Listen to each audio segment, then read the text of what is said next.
Lithosphere क्या होता है? Come on, join your hands and close your eyes, beta.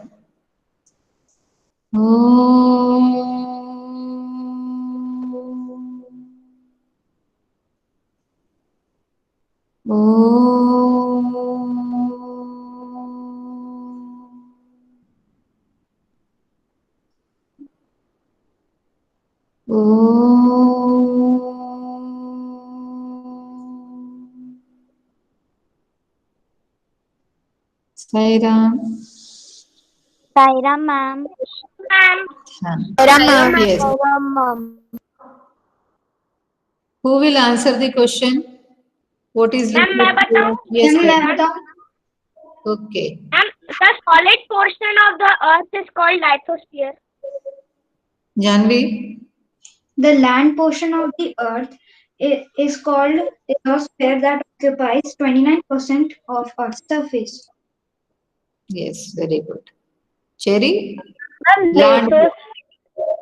Land portion of the earth. Okay. So that is why we read that day continents. We studied about continents because continents are the land masses, big parts of land. Okay. तो lithosphere क्या है?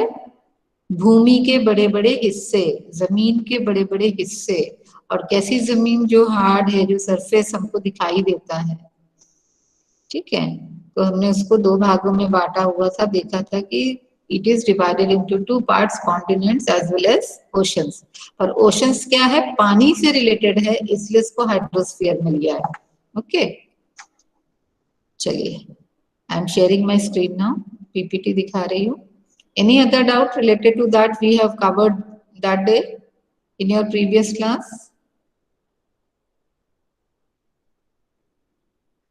No, ma'am. अच्छा, एक बात बताओ, आप camera off करते हो तो ज्यादा मजा आता है कि कैमरा ऑन करके ज्यादा मजा आता है?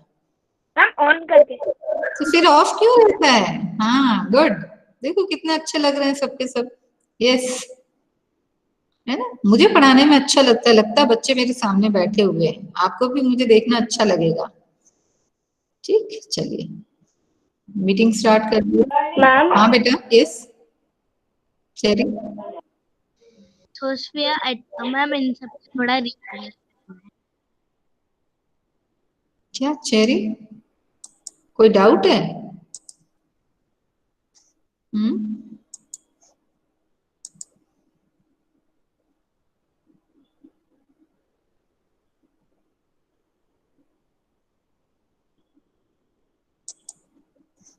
Can you see my screen now?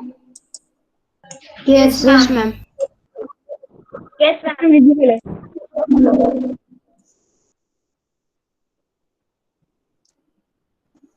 Domains we have done. Elements, important elements that support life on Earth are called domains of Earth. Components of the environment, we have discussed lithosphere, which is the important component of the environment. We need all three, and where we find all the three components, that is called biosphere. Lithosphere, solid portion of the earth. We find on this portion rocks, layers of soil that contain nutrients to sustain organisms. Then the main divisions of the earth's surface, continents and oceans, we have completed oceans. Sorry, continents we have done. These are the 7 continents: Asia, Europe, Africa, North America, South America, Australia and Antarctica.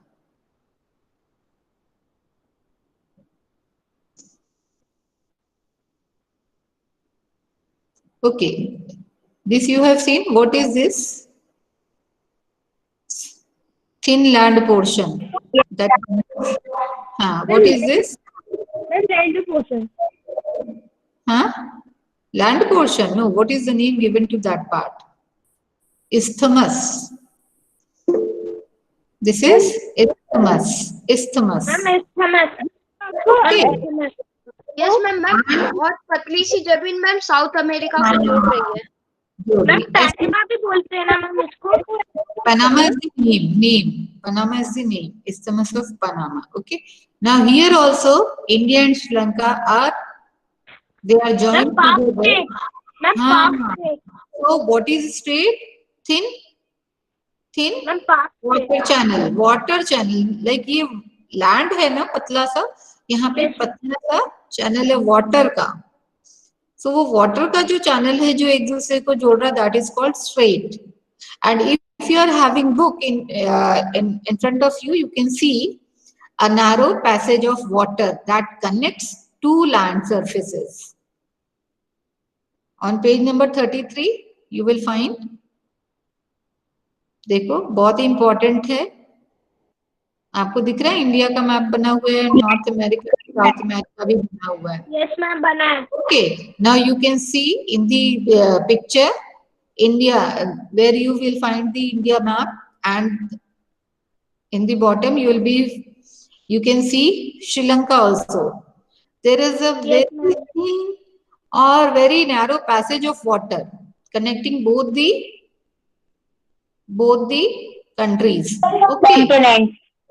Yes ma'am. हाँ, देखो उसको लिखा हुआ है straight, ठीक है, straight को arrow करके देखो, वो जो छोटी सी नदी जिसको हम बोलते हैं ना कि जो राम जी ने बनाया था श्रीलंका जाने के लिए, आज भी है पुल उसी के नीचे तक. तो वो जो लैंड का जो पैसेज है, सॉरी वाटर पैसेज है जहां से वो जा सकते हैं, कनेक्टेड है, that is called straight. So what is straight? A strait is a narrow passage of water connecting two large water bodies like seas and oceans. Okay. तो देख लो. Ma'am, what is the difference between strait and isthmus? Isthmus is a land, narrow strip of land, whereas strait is a narrow strip of narrow passage of water. वो water passage है और वो land passage है, ठीक है. Isthmus जो है it is land and strait Ma'am, is water passage of water. जो है वो एशिया के अंदर आता है ना? Yes. Hydrosphere, this we have done. ठीक है, देखो. Yes ma'am. Hydrosphere is water bodies or sphere which Yes, is ma'am. covered with ma'am 71%। 71% water से. covered with water. That is why our Earth is known as blue planet. Okay, and 29% with land. The Earth is called the blue planet due to excess of water cover. Okay, blue planet इसीलिए बोलते हैं because there is excess of water present on the Earth's surface. Now, more than 97% of the Earth's water is present in oceans.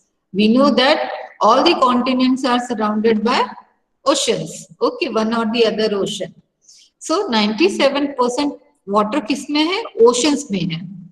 71% जो water है उसका 97% water oceans में है. तो हमारे पास कितना परसेंट बचा? 3% बचा. A large part of the rest of the water is present in the form of ice sheets, glaciers or underground water. 3% में ice sheets हैं, glaciers हैं, underground water है. What are glaciers? मैम बहुत बड़े पहाड़ होते हैं. मैम आइस के बड़े बड़े टुकड़े होते हैं मैम. आइस के बड़े मैम पहाड़ rivers, frozen rivers. Frozen river. Ma'am वो पिघलते तो ग्लोबल वार्मिंग. यस, पिघलते हैं तो ग्लोबल वार्मिंग कब होती है? ये तो पिघलते हैं तो सोर्सेस ऑफ वाटर बनते हैं, जो हिमालय से हम देखते हैं गंगा बहती है या ग्लेशियर्स जब मैम नदी बदलते हैं मैम जब ग्लोबल वार्मिंग बढ़ जाती है। हाँ, जब ग्लोबल वार्मिंग टाइटैनिक एक मूवी थी मैम, उसमें भी एक ये बताया था ग्लेशियर्स. आइसबर्ग से. हाँ, तो समुद्र का पानी उतना ठंडा था, दैट इज वाई जो टाइटैनिक से जो लोग बचकर निकल भी रहे थे ना, वो सब के सब उसमें फ्रीज हो गए ठंडे पानी की वजह से. Okay, because of those glaciers और icebergs in the sea water. Only a very small percentage is available as fresh water. अब हम आइस शीट्स को भी नहीं खा सकते, ग्लेशियर्स को भी नहीं खा सकते, तो जो पानी पीने का है हमारे लिए, फ्रेश वाटर है, वो इन्हीं तीनों चीजों से अवेलेबल होता है, only in the form of ice sheets, glaciers और अंडरग्राउंड वाटर के फॉर्म में ही है। And we have to consume only this water for our daily needs, for drinking और फॉर अदर पर्पसेस। जो 97% वाटर का जो ये है ओशंस में जो है, that is useless for us unless it is treated. जब तक वो ट्रीट नहीं किया जा सकता हम उसको यूज नहीं कर सकते। आप उसको अपनी जीभ पर भी नहीं रख सकते, प्यास तो बुझाना दूर की बात है, आप एक घूंट भी नहीं ले सकते, ठीक है। सो इसलिए हमको वाटर को प्रिजर्व करना आना चाहिए। Why should we conserve water? We should conserve water because very less amount of water is there for drinking purpose. इसलिए हमको पानी बचाना चाहिए। ये नहीं कहना चाहिए कि 97% तो अर्थ पे पानी ही है, कितना भी वेस्ट करो, पर क्या ये पानी हम पी सकते हैं? No ma'am. नहीं पी सकते। पीने का है। हाँ, सोचो कि 3 मैम इस बात पे किसी ने मैम पोएम भी लिखी थी कि water water everywhere, no drop to drink. Ma'am ऐसी करके पोएम। बिल्कुल, आप भी अपनी पीपीटी में सॉइल से रिलेटेड डाल सकते हो, ठीक है। आप भी अपनी पीपीटी में सॉइल से रिलेटेड पोम अगर लिखते हो, you can write down that and put it into the PPT. Yes बेटा। मैम जो सी का वाटर अपन उसको नहीं पी सकते, लेकिन जो आइस होता है उसको अपन पिघला के पानी पी सकते हैं। हाँ, तो सी वाटर को भी जब आप एवोपरेट करोगे और फिर उसको जब कंडेंसेशन प्रोसेस के थ्रू फिर से अगर आप उसको लोगे, तब आप उसको फ्रेश वाटर के तौर पे यूज कर सकते हो, but it is a long process. Now coming to oceans, hydrospheres. आप हाँ, नहीं क्लास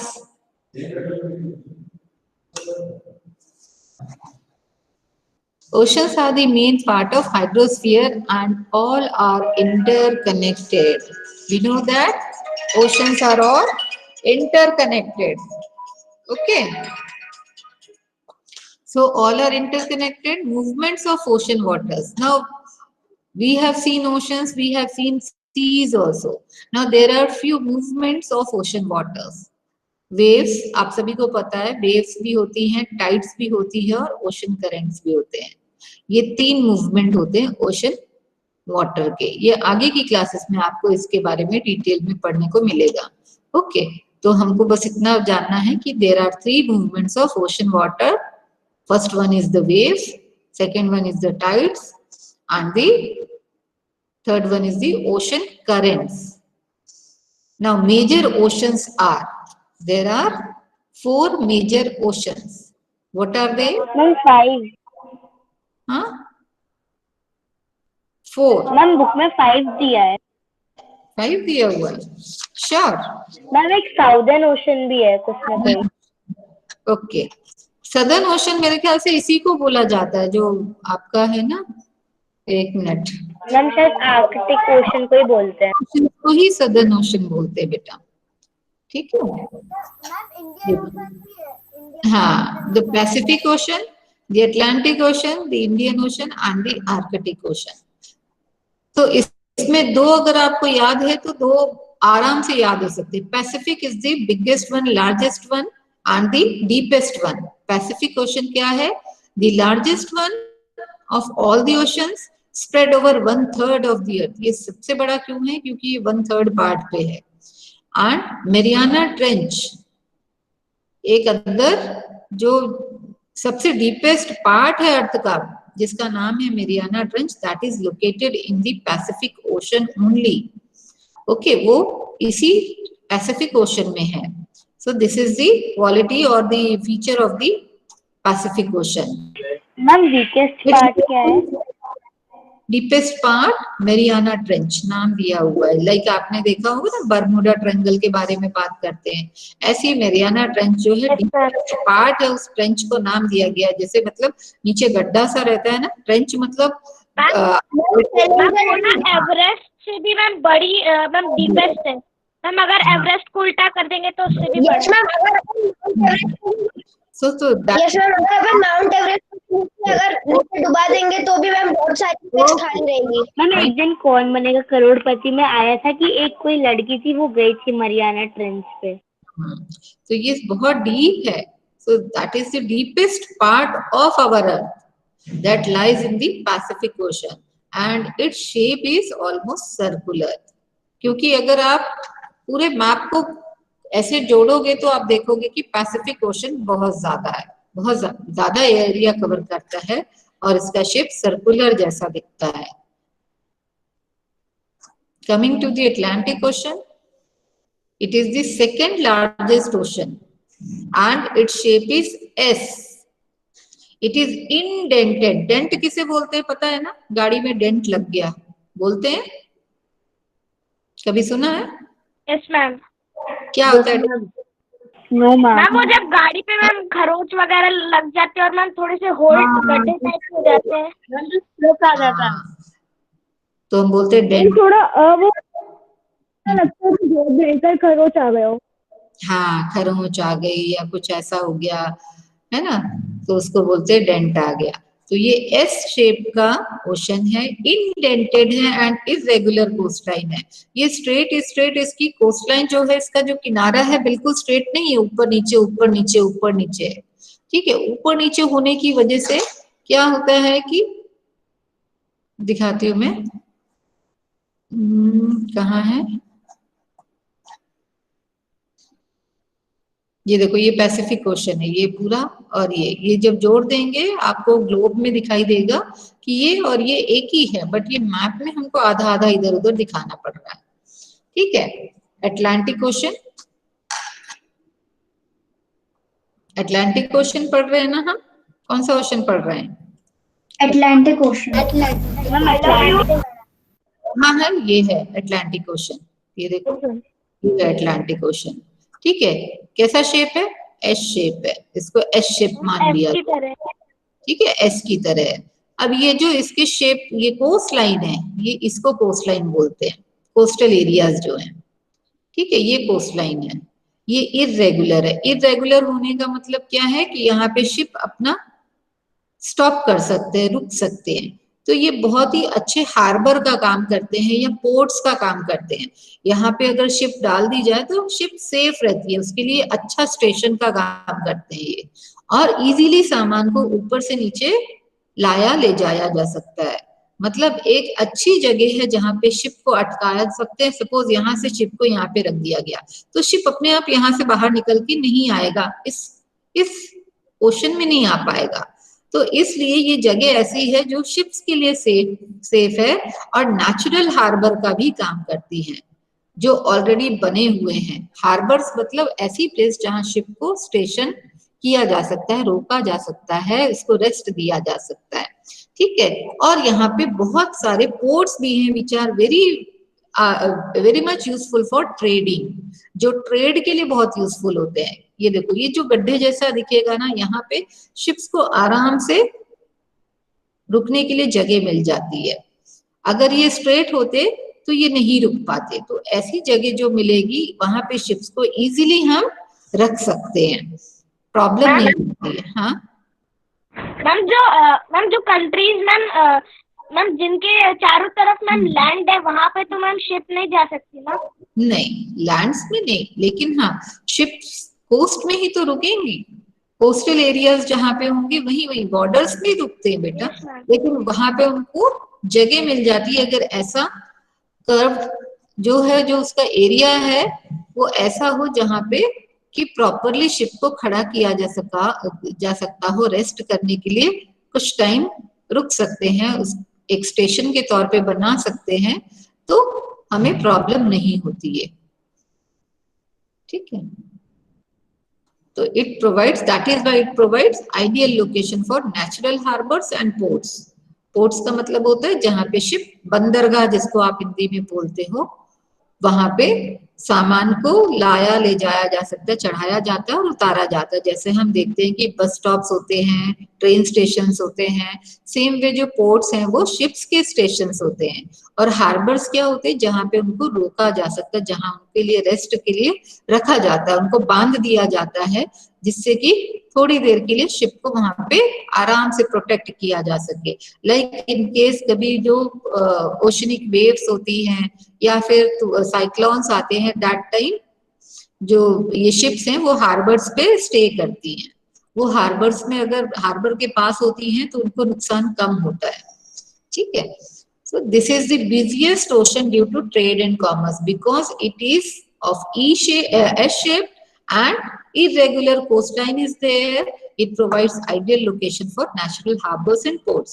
अब नेचुरल हार्बर और पोर्ट्स है, इसका मतलब शिप्स को वहां पे स्टॉप करने के लिए ज्यादा समय तक रोका जा सकता है, इसलिए वहां ट्रेड एंड कॉमर्स भी बहुत ज्यादा है, मतलब व्यापार का काम बहुत अच्छे से हो पाता है। ओके, तो इसीलिए Atlantic Ocean is the busiest ocean. It is the busiest ocean. Coming to the third one, this is Indian Ocean, only ocean that named after a country. Okay, फिर देखते हैं। Ma'am why Atlantic ocean is busiest? Atlantic Ocean is biggest one. Second largest. Second largest है बेटा। Ma'am cherry बोल रही है कि वो इतना बिजी क्यों है? इतना बिजी क्यों है? Because of the coastline, irregular coastline, ships have natural harbors and ports. Ideal location for natural harbors so that ships can stay there. People can do trading very easily there because that provides a good station for Atlantis city ma'am वहीं पे डूबा था ना जहाँ पे Atlantis ocean था। Atlanta. Ma'am जो Indian Ocean अगर ट्रायंगुलर शेप में है ना, ये रहा ना, ये देखो, you can see here India के नीचे जो है यही एक ओशन है which is named after our country India and it is triangular in shape. आप देख सकते हो इसका शेप ऑलमोस्ट, हम ट्रायंगल को ये नहीं मान सकते कि स्केल लेकर देखेंगे कि हाँ ट्रायंगल, एक रफ आइडिया मिल जाता है कि it is of triangular shape. You can C shape this way, ठीक है। So it is of triangular shape and it is named after a country. ये इंडियन ओशन भी हमारे लिए बहुत जरूरी है, बहुत फायदेमंद है, क्योंकि यहाँ से आने वाले और यहाँ से आने वाले इस ओशन को क्रॉस करते हुए जाते हैं, जिसके कारण इंडिया हर जगह फेमस है, ठीक है, क्योंकि ये किनारे पे है, ऐसी कंट्री है जो कि बिल्कुल किनारे पे है और इसके कोस्टल एरियाज भी हैं। यहाँ पे भी, हमारे यहाँ भी बहुत सारे पोर्ट्स हैं, ठीक है, यहाँ से लेके मुंबई से लेके महाराष्ट्र में यहाँ मुंबई से लेके ये सारे कोस्ट लाइन है इंडिया की, और ये कोस्ट लाइन में बहुत सारे पोर्ट्स हैं, ठीक है। तो पोर्ट्स की वजह से यहाँ पे भी ट्रेड बहुत ज्यादा होता है, that is why it is very much popular. India को पहचान इसकी वजह से भी मिली थी, ठीक है। This sorry here last one, the Arctic Ocean located within the Arctic Circle. Arctic Ocean is named because it is within the Arctic Circle. Arctic Circle, do you remember the zones? Heat zones? Ma'am Arctic circle and Antarctic circle. Yes, Arctic Circle ऊपर होगा, Antarctic circle नीचे poles में, ठीक है। तो Arctic ocean जो है वो क्या है, जो कि आर्कटिक सर्कल में है, connected with the Pacific Ocean by a narrow stretch of shallow water known as Bering Strait. Again यहाँ पे बेरिंग स्ट्रेट से ये जुड़े हुए हैं। आर्कटिक ओशन किससे जुड़ा हुआ है? पैसिफिक ओशन से। कहीं दिख रहा है यहाँ पे Arctic Ocean, Bering Strait? Ma'am सबसे ऊपर है। हाँ, आर्कटिक ओशन तो पता है, लेकिन ये पैसिफिक ओशन से बेरिंग स्ट्रेट से जुड़ा हुआ है, क्योंकि इसमें पूरा हमें दिख नहीं रहा। अगर आपके पास घर में ये होगा ना, क्या बोलते हैं, globe, you can find that particular place और straight very easily on the globe. Ma'am ये मैप में दो क्यों, मतलब एक ओशन दे दो क्यों, ये साउथ और नॉर्थ? South which one? इधर तो दो दो ocean है। मैम मतलब जैसे जो पैसिफिक ओशन मैम वो दो है, एक साउथ है और एक नॉर्थ है। आपको ऐसा लग रहा है कि यस मैम, क्वेश्चन मैम दो दो हाँ। ocean दिखाई दे रहे जब हैं ये मैम, एक जोड़ोगे ना, प्रॉपर एक साउथ। हाँ, जब आप जोड़ोगे इसको तो ये ऊपर के हिस्से को इन्होंने नॉर्थ पैसिफिक ओशन बोला है इक्वेटर से ऊपर, और जो नीचे का हिस्सा है उसको साउथ पैसिफिक ओशन बोला बेटा। सेम वे देखो साउथ अटलांटिक मैम ये ओशन, जुड़े हुए हैं इसीलिए मैम नॉर्थ साउथ हाँ। दिखाते बस बस बस इसीलिए है। ठीक है, आप इसको देखोगे तो ये ईस्ट भी हो जाएगा और ये वेस्टर्न साइड में हो जाएगा। ठीक है, ये ईस्टर्न साइड में हो जाएगा, ये वेस्टर्न साइड में हो जाएगा, बट आप जब इसको जोड़ोगे ग्लोब पे ये पूरा एक ही है, कॉमन है। ठीक है, ये इससे कनेक्टेड ही है, बट क्योंकि ये फ्लैट सरफेस पे हम देख रहे हैं, that is why we find that they are different from each other. They are not different from each other, they are one part, one single part. They are common. They are not separate.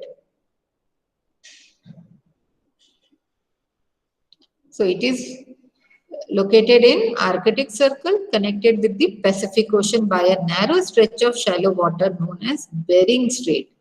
जैसे India और श्रीलंका पाक straight से जुड़े हुए हैं, Arctic ocean and Pacific Ocean, they are connected with each other with the help of Bering Strait. Okay, the name of the strait is Bering Strait. Coming to the next one, atmosphere. This is the third domain of the earth. Atmosphere, why it is important for us? Why atmosphere is important for us? Anyone? Ma'am क्योंकि वो sunlight जो direct sunlight आती है उसको रोकता है। Very good, direct sunlight को हमारे तक आने नहीं देता, रोकता और है। मैम जो बैड रेज होती है, मैम जो जो डायरेक्ट हार्मफुल रेज होती है उनको मैम भी कैंसर हो रोकता है। जाता है उसको भी रोकता है। वेरी गुड, हार्मफुल रेज हम तक नहीं पहुंचने देता, यूवी रेज जिसको हम बोलते हैं उसको उसको रोकता है वो, और छनने के बाद हमारे पास हीट और लाइट आती है। ठीक है, वो रेज जो है हम पर बहुत देर में पहुंचती हैं, ये बैरियर क्रिएट करता है। अगर आप डायरेक्टली सन की रेज को रेज के सामने जाओगे तो you won't be able to tolerate that heat, आपको वो हीट बर्दाश्त नहीं होगी, इतना ज्यादा उसमें गर्मी है।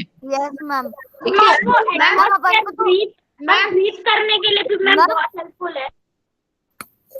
मैम अर्थ से मिलियन बिलियन के किलोमीटर से दूर है, अगर उनसे अपन पास जाएंगे तो जल की राख हो जाएंगे। हाँ, जल के राख हो उधर से अपन देख जाएगी। नहीं सकते। मैम हाँ यस बेटा, मैम जी ये एसीओ में गैस रहती है ना मैम, एयर कंडीशनर में, अगर मैम उसको ऐसे खुला छोड़ दिया तो मैम ऊपर जाती है और मैम एटमॉस्फेयर में मैम होल कर देती है, छेद कर देती है उसमें।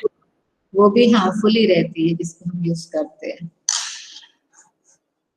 यस, वेरी ट्रू बेटा। So earth atmosphere, the earth is surrounded by a layer of gas called the atmosphere. It work like a blanket.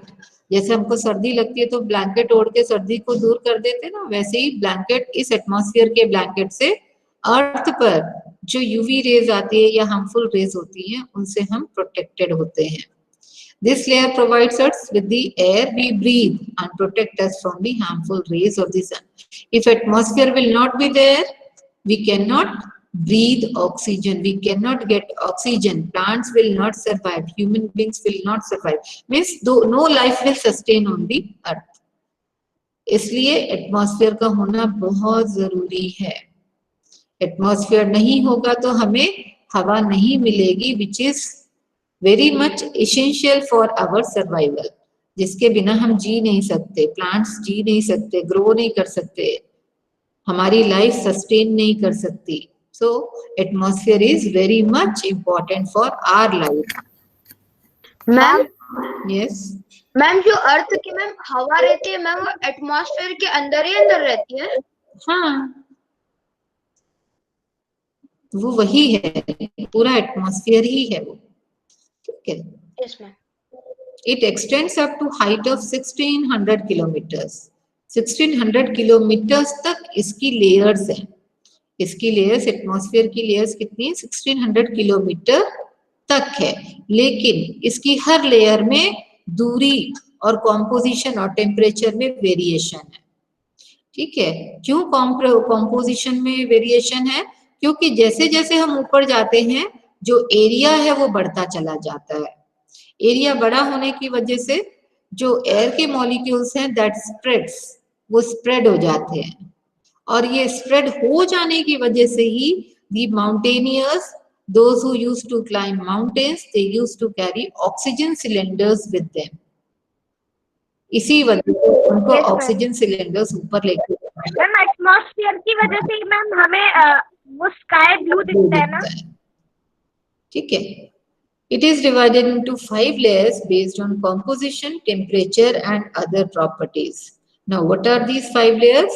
Let us see: troposphere, stratosphere, mesosphere, thermosphere and exosphere. सारी life हमारी first वाले sphere में ही रहती है, हम इसी में sustain करते हैं। Let us see. Troposphere, that is 20 kilometers.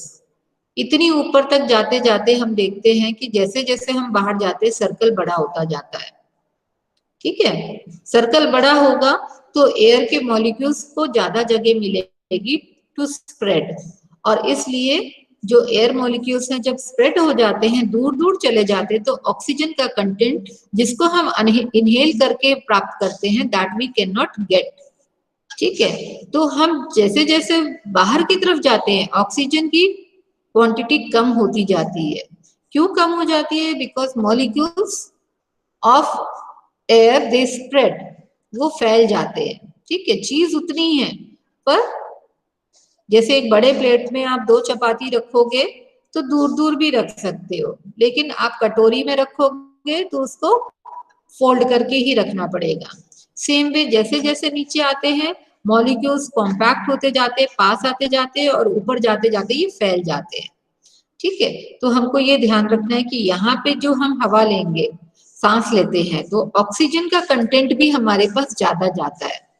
ठीक है, जैसे जैसे ऊपर जाते जाते हैं ऑक्सीजन का कंटेंट कम हो जाता है, इसलिए हम हांफने लगते हैं। इसलिए माउंटेनियरिंग करते समय हमको प्रॉब्लम होती है ब्रीद करने में, क्योंकि हम ऑक्सीजन एयर को जब इनहेल करते हैं तो उस समय में ऑक्सीजन कंटेंट बहुत कम होता है, which is very much important for our body organs to work. उनसे एनर्जी मिलती है, वो ऑक्सीजन हमारी बॉडी में कम होने लगता है, इसलिए हमको बहुत जल्दी जल्दी सांस लेनी पड़ती है जिससे कि वो कमी जो है पूरी हो जाए। So you can C 20 kilometre तक ट्रोपोस्फियर होता है। यहाँ क्लाउड्स भी दिख रहे हैं आपको, रेन भी दिख रहा है, आपका नेचर भी दिख रहा है। इसके ऊपर स्ट्रेटोस्फियर लेयर में हम देख रहे हैं कि एयरक्राफ्ट है, जो कि एरोप्लेन्स वगैरह है, या फिर जो बलून्स हैं, या पैराशूट है, ये सब। और ये कितना एरिया कवर करते हैं? 50 किलोमीटर तक। इतने में ही हमारी पूरी लाइफ सिमट जाती है। ठीक है, इसको हाँ यस मैम मैंने गूगल पे एक दिन सर्च करके देखा तो मैम उसमें दिखा रहा था कि मैम अर्थ से स्पेस केवल 100 किलोमीटर ही है। 100 किलोमीटर। आप ये देखो, इसके बाहर जब जाएंगे ना तो स्पेस आएगा। एटमॉस्फेयर के बाहर पहुंचते से ही स्पेस हो जाएगा। ये एक्सोस्फीयर जो है ना, ये स्पेस है, स्पेस की शुरुआत है, क्योंकि यहाँ पे जो हवा है वो बहुत कम है। थर्मोस्फीयर है, उसमें सैटेलाइट कैसे दिख रही है? सैटेलाइट्स यहाँ प्लेस की हुई है ना, हम ऊपर जा रहे हैं। सुनो, एक्सोस्फीयर में हम सीधा बाहर निकलने वाले होते हैं बेटा, यहाँ पे बहुत कम। यहाँ जो रॉकेट्स वगैरह दिख रहे हैं आपको, ये रॉकेट है, ये आपको स्पेस में लेके जा रहे हैं। ये स्पेस है, एक्चुअली ये स्पेस की बिगिनिंग है। यहाँ पे एयर मॉलिक्यूल्स बहुत कम होंगे, बहुत कम होंगे। ये मीटियोर्स जो आपको दिखाई दे रहे हैं, ये हमें पता है कि हमें टूटते हुए तारे क्यों दिखाई देते हैं, बिकॉज जो अर्थ की ग्रेविटी है वो उसको पुल करती है, पुल करती है, तो वो स्पेस से एकदम झटके से अंदर आते हैं। स्पेस में तो वो इस तरीके से अंदर की तरफ अट्रैक्ट नहीं होते, बट जैसे ही वो टूटते हैं स्पेस में इसमें एटमॉस्फेयर में एंटर करते हैं, तो वो ग्रेविटी की वजह से यहाँ खींचते हैं और इसमें हमको दिखाई देते हैं। मैम वो होते हैं क्या वो, फिर जैसे ही वो अर्थ के एटमॉस्फेयर में वो होते हैं तो फिर मैम वो के गोले में कन्वर्ट हो जाते हैं। ऑक्सीजन बर्निंग एजेंट है। ऑक्सीजन, जब ऑक्सीजन प्रोवाइड किया जाता है तो आग लगती है। ऑक्सीजन को अगर आप रोक दोगे, इसलिए जब किसी को आग लग जाती है, कोई चीज आग कहीं कोई जल रहा होता है तो उसको कंबल इसलिए उड़ा दिया जाता है सो दैट जो बाहर का उनका एयर से कनेक्शन है वो टूट जाए। एयर का कनेक्शन टूटते से ही आग जलना बंद हो जाती है। अगर आपको आग को रोकना है तो आग को कवर कर दो। आग को कवर करते थे आग बुझ जाए। एक्टिविटी होती है हाँ। मैम। एक कैंडल के ऊपर मैम, एक जलती हुई कैंडल के ऊपर गिलास रख देंगे तो मैम वो बुझ जाएगी। वो तभी तक जलेगी जितनी एयर ग्लास के अंदर है और जब तक उसको ऑक्सीजन प्रोवाइड हो रही है। ठीक है, आप इसको कर सकते हो पेरेंट्स के साथ में, कैंडल बर्न करके आप रख सकते हो। उसके ऊपर बड़ा कोई बर्तन रखोगे तो जितनी एयर उस बर्तन में आ गई है उतनी एयर में जितनी ऑक्सीजन होगी, जब तक वो ऑक्सीजन पूरी खत्म नहीं होती तब तक वो जलेगा और उसके बाद बुझ जाएगा। तो आपका कंटेनर ऊपर बड़ा होगा तो देर तक जलेगा और कंटेनर छोटा होगा तो इमीडिएटली स्टॉप हो जाएगा। इसलिए जो आप देखते हो ना, कुछ करतब दिखाते हैं, मुंह के अंदर आग जलाते हैं कुछ लोग सर्कस वगैरह में, तो मुंह को बंद करते से ही आग बुझ जाती है क्योंकि उसको सप्लाई नहीं मिलती ऑक्सीजन की। तो कार्बन डाइऑक्साइड होगी तो आग बुझ जाएगी, ऑक्सीजन मिलेगी तो आग जलेगी। ठीक है मैम इस मैम मैं यही मेसोस्फीयर यही पूछ रही थी। हाँ, ये मैम ये जो सैटेलाइट है मैम वो ऑर्बिट में है क्या? सैटेलाइट हम ऑर्बिट में है क्या सैटेलाइट? एटमॉस्फेयर बेटा, सैटेलाइट कहाँ प्लेस किया जाता है? सैटेलाइट ऑर्बिट में होता है क्या? ग्रेविटी के अंदर ही है। ये तो हमारे एटमॉस्फेयर में हमने प्लेस किया हुआ है, जिससे हमको रेडियो वेव्स या टेलीविजन वेव्स जो मिलती है ना वो यहीं से मिलती हैं, radio waves. Ma'am yes ma'am. लेकिन मैम तो मैम इसमें लिखा है सैटेलाइट के साथ मैम अरोरा है मैम, लेकिन अरोरा मैम हम लोग को कोई रीजन्स में दिखता है ना। कैसे दिखता है मैम? स्नोई रीजन्स में दिखता है ना अरोरा। नो आइडिया बेटा, हो सकता है, हो सकता है। ठीक है, अभी 1000 किलोमीटर पे अगर हम जाते हैं that is called exosphere. Exosphere का मतलब ये बाहर निकलना, स्फीयर से बाहर एग्जिट होना जिसको बोलते हैं। तो यहाँ से हमारा स्पेस टोटल, क्योंकि यहाँ एटमॉस्फेयर बिल्कुल भी नहीं है और इसको क्रॉस करते से ही हम हवा में उड़ना शुरू कर देते हैं। ठीक है, तो यहाँ पे ही जाकर हमारे पास ग्रेविटी बिल्कुल नहीं रहती, जीरो हो जाती है, ग्रेविटेशनल पुल नहीं रहता है, इसको ही क्रॉस करना। मैम फिर तो मून पे भी 1000 किलोमीटर ऊपर होगा। ठीक है, अब अगर हम देखें वो कल्पना चावला जो थी हमारी साइंटिस्ट, जो होगी कहाँ गई थी? स्पेस में गई थी। तो यहाँ से एंटर करते समय ही आग लगी थी, क्योंकि किससे कांटेक्ट में आए थे?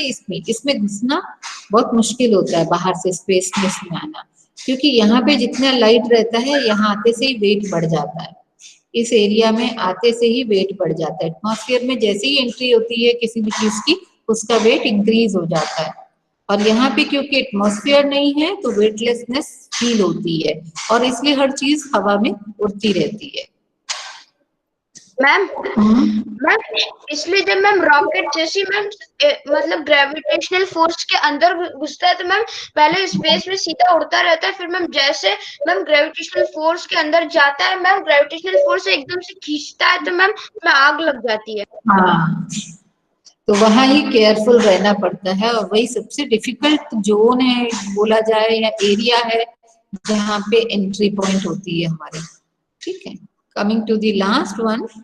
ठीक है, अब आपको ये क्लियर है कि सिलेंडर्स, ऑक्सीजन सिलेंडर्स माउंटेनियस क्यों यूज करते हैं? Because of less of oxygen, क्योंकि ऑक्सीजन के मॉलिक्यूल्स या एयर के मॉलिक्यूल्स वहां कम हो जाते हैं, ऊपर जाते जाते वो दूर दूर हो जाते हैं। That is why we don't get sufficient oxygen to survive और टू इनहेल और टू ब्रीथ।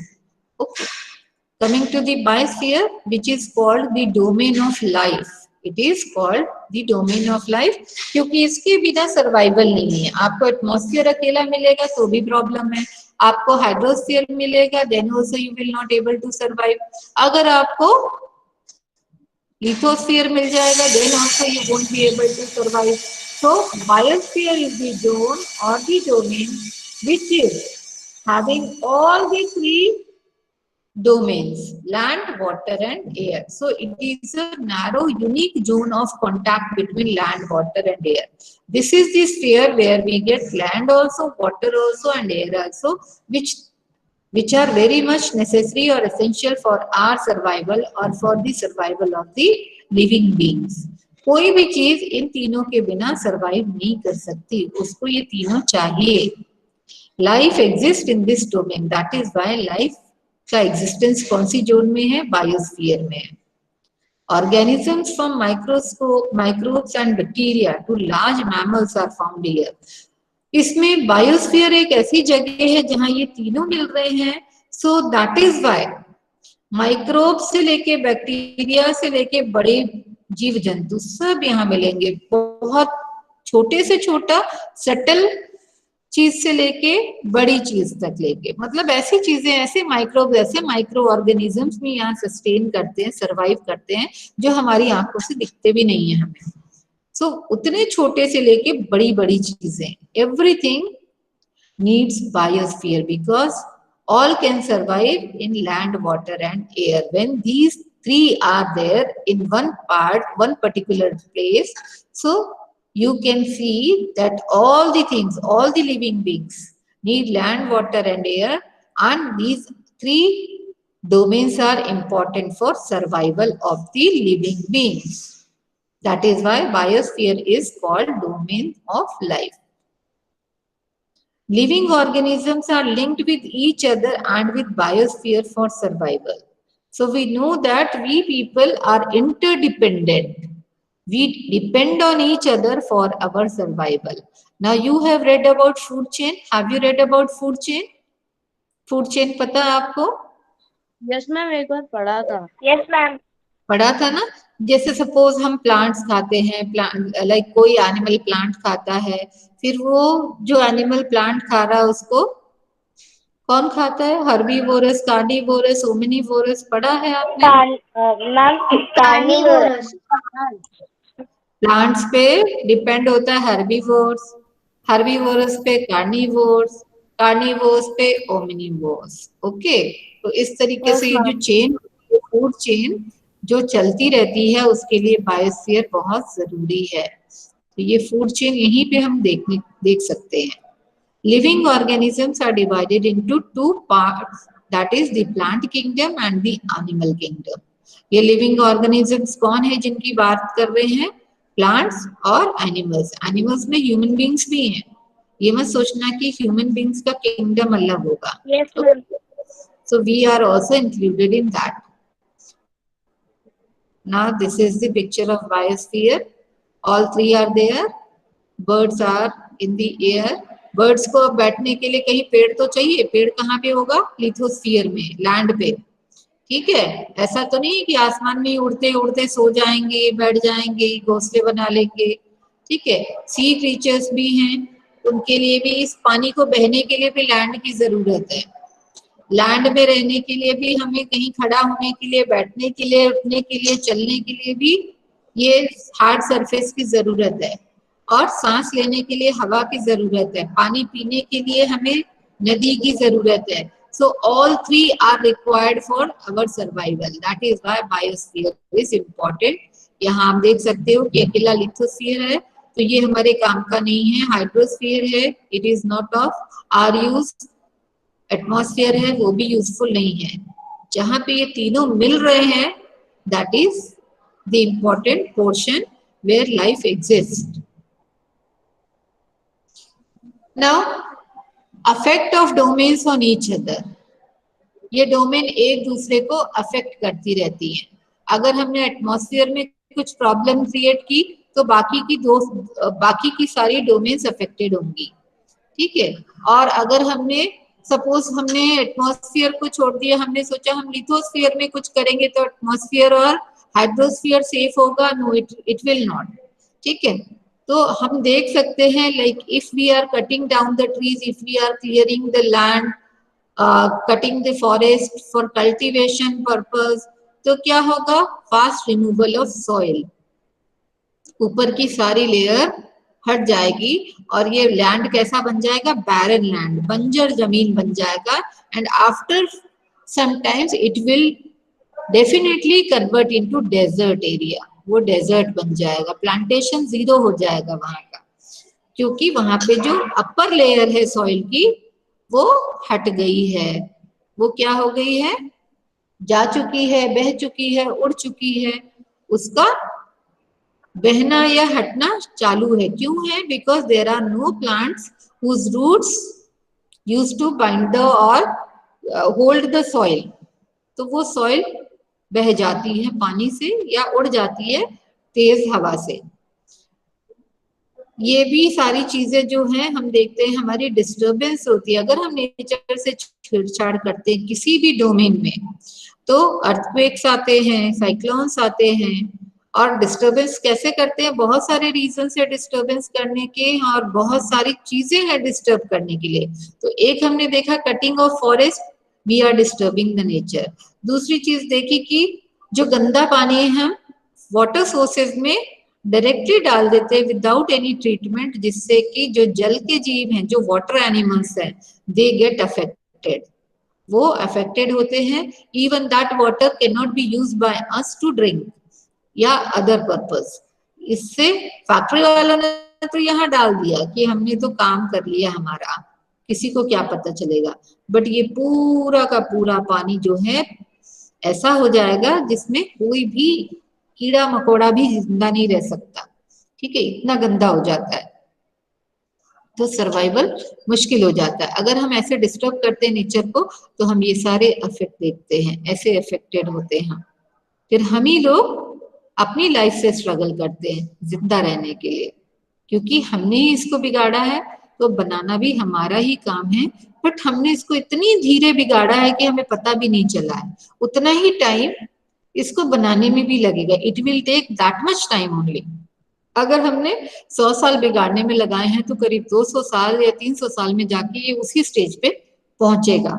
इतने लॉकडाउन में हमने बहुत सारी न्यूज देखी होगी कि रिवर अच्छे हो गए हैं, मछलियां दिखने लगी हैं, सराउंडिंग्स अच्छी हो गई है, जंगल के जानवर बहुत आराम से आ जा रहे हैं। तो आप सोचो कि 7-8 महीने में इतनी चेंजेस आ गए, तो अगर सारी चीजें बंद हो जाएं तो नेचर कैसा हो जाएगा, पहले जैसा हो सकता है अगर हम उससे छेड़छाड़ करना बंद कर दें तब। सो that is why if one domain is disturb, other domains will automatically get affected by that. Global warming. Now we create air pollution by emission from industries. We create air pollution by setting up of factories, because of thermal plants, by vehicles, the smoke that is coming out from our vehicles, that contribute in air pollution, which lead to global warming, which result in global warming. Increase in carbon dioxide, CO2, leads to increase in global temperature. CO2 हमेशा temperature raise करने का reason बनता है, तो जितनी CO2 हम nature को देंगे उतना ही टेम्परेचर इंक्रीज हो जाएगा। That is why nowadays you will find there is no season at all. सर्दियों में सर्दी नहीं होती, बारिश में बारिश नहीं होती, ठीक है, गर्मियों में बहुत ज्यादा गर्मी होती है, क्योंकि उसका रीजन क्या है, ग्लोबल वार्मिंग। हमने इतना ज्यादा इसको डिस्टर्ब कर दिया नेचर को अपने, कि ग्लोबल वार्मिंग का इफेक्ट अब हम देख सकते हैं, ठीक है। सीजन के अकॉर्डिंग सीजन नहीं होते हैं, गर्मियां कुछ ज्यादा ही लंबी हो जाती है, बारिश बहुत कम होती है, या होती है तो बहुत ज्यादा होती है, ठीक है, या फिर कहीं पे अर्थक्वेक आता है, कहीं पे कुछ हो रहा होता है, कहीं साइक्लोन्स आते हैं, कहीं ड्रॉट होता है। All are the reasons, all are the effects of the this that we have done to the nature, that wrong we have done to the nature. जो कुछ हमने किया है गलत, उसकी वजह से ही ये सब होता है। Now how can you prevent this global warming?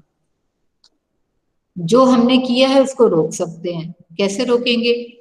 Limit the over consumption of resources of the earth. अगर हमको कुछ चाहिए होता है तो हम इतना ज्यादा ले लेते हैं और उसको बर्बाद करते हैं। तो अर्थ से जो कुछ भी चाहिए उसको हम लिमिट कर दें, जितनी जरूरत है उतनी ही लें। जैसा कि अर्ली मैन यूज करता था, उसको जो चाहिए होता था बस उतना ही लेता था, वो स्टोर कम करता था, स्टोरेज नहीं करता था। मेंटेन। हाँ यस। मैम आज के समय में मैम लालच होता है मैम, इसलिए लोग ज्यादा ले लेते हैं। हाँ बस वो लालच जो है ना बहुत बुरी बला है, इसीलिए हम सब सफरर हैं। गलती कोई भी करे लेकिन क्योंकि हम साथ रहते हैं, that is why we all suffer because of this thing. We should try to maintain the balance of the nature. जो चीज अगर हमने 4 पेड़ काटे तो हमको 8 पेड़ लगाने भी चाहिए, तब हम मेंटेन कर सकते हैं बैलेंस को। पर हम वो नहीं करते, हम काटते तो हैं, लेते तो हैं, पर देते नहीं है, हम उसको बैलेंस नहीं करते। Plant more and more trees. By planting more and more trees, we can maintain the balance, we can limit our consumption, we can prevent global warming. Control over pollution and population. अगर हम pollution को control कर लेंगे, जैसे एक दिन हम गाड़ी नहीं चलाएं, 2 दिन गाड़ी नहीं चलाएं, तो बहुत सारा चीज कंट्रोल कर सकते हैं। ठीक है, इसके बहुत सारे आपको स्कीम्स या प्लानिंग वगैरह सब देखी होगी आपने, ये रूल्स देखे होंगे by which we can control over pollution. Same way population control will one of the reason और one of the method to control global warming. अगर पॉपुलेशन ज्यादा नहीं होगी तो हम पेड़ पौधे नहीं काटेंगे, घर नहीं बनाएंगे, फैक्ट्रीज नहीं बनाएंगे। So we must try to control the population also. So ये सारी चीजें करेंगे तो हम ग्लोबल वार्मिंग को प्रिवेंट कर सकते हैं, रोक सकते हैं, and then we can live happily on this earth. हम जैसे अभी भी पॉपुलेशन कंट्रोल ही हो रहा है। हाँ मैम कैसे अभी भी कंट्रोल हो रहा है? मैम कोरोना में मैम पीपल्स बहुत डेथ हो रहे हैं ना, तो मैम नेचर को ज्यादा नुकसान नहीं पहुंचेगा, कम पीपल रहेंगे तो, इसलिए मैम। हाँ लेकिन वो जिसके घर से जाता है वो सोचता है मेरे घर से ही क्यों गया, है ना? ऐसा ही जैसा आपको बोला ना कोरोना, ऐसे ही किसी जब बहुत पहले बच्चे बोलते थे कि जो जितनी भी नेचुरल डिजास्टर्स है बेटा, नेचुरल कैलामिटीज हैं, उन सबसे नेचर अपने आप को बैलेंस कर लेता है। चाहे वो साइक्लोन्स हो, चाहे वो ड्रॉट हो, चाहे वो फेमाइन हो, चाहे वो अर्थक्वेक हो, चाहे वो फ्लड हो। Yes ma'am. नेचर के पास अपनी रेमेडीज हैं जिसको हम नहीं समझ पाते। ठीक है, हम बहुत सारी चीजें बाहर तो कर लेते पर नेचर के अंदर की चीजों को ना हम जान पाए ना समझ पाए। ठीक है, और उसको कंट्रोल भी नहीं कर सकते। साइक्लोन आ रहा है, साइक्लोन को रोक सकते हैं कि नहीं रोक सकते?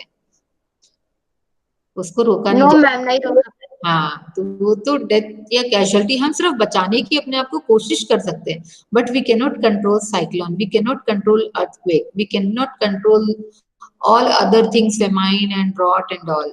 ठीक है, लेकिन हम Precautions ले सकते हाँ प्रिकॉशंस ले सकते हैं, बट जैसे जैसे अगर हम ग्लोबल वार्मिंग के लिए या नेचर को हम अपने फेवर में करने की कोशिश करने लगेंगे, प्लांटेशन के थ्रू, डिस्टर्बेंस कम करके, पोल्यूशन कम करके, पॉपुलेशन पर कंट्रोल करके, तो हम देखेंगे धीरे धीरे ये फिर से वैसा ही हो सकता है जैसा कि कुछ कई हजार साल पहले थी धरती। तो this way we can control, we can survive and we can enjoy fully। अभी तो हम डर डर के रहते हैं, जब किसी को पुराने समय में भी तो लोग रहते थे, क्या इतनी बीमारियां होती थी उनको? नहीं होती थी, because they were totally dependent on nature, और वो नेचर को समझकर काम करते थे, नेचर के साथ खेलते नहीं थे। हम क्या करते हैं, नेचर के साथ खिलवाड़ करते हैं, वो नेचर के साथ खिलवाड़ नहीं करते थे। हमने सारी चीजें बनाना शुरू कर दिया, वो लोग नेचर में रहकर नेचर की चीजों को इस्तेमाल करते थे, हमारे जैसे नहीं करते थे। आज की जनरेशन या आज के समय की जो तरक्की के नाम पे हमने नेचर को डिस्टर्ब करना शुरू कर दिया है, that they were not doing it all, so they were safe, they were healthy. चलो क्लास एंड करते हैं, ठीक है। Okay, tomorrow we'll meet again or day after tomorrow also. Okay, let's do Shanti. ma'am. Come on. Om Shanti Shanti Shanti. Sai Ram. Sai Ram, ma'am. Thank you, ma'am. Sai Ram, ma'am.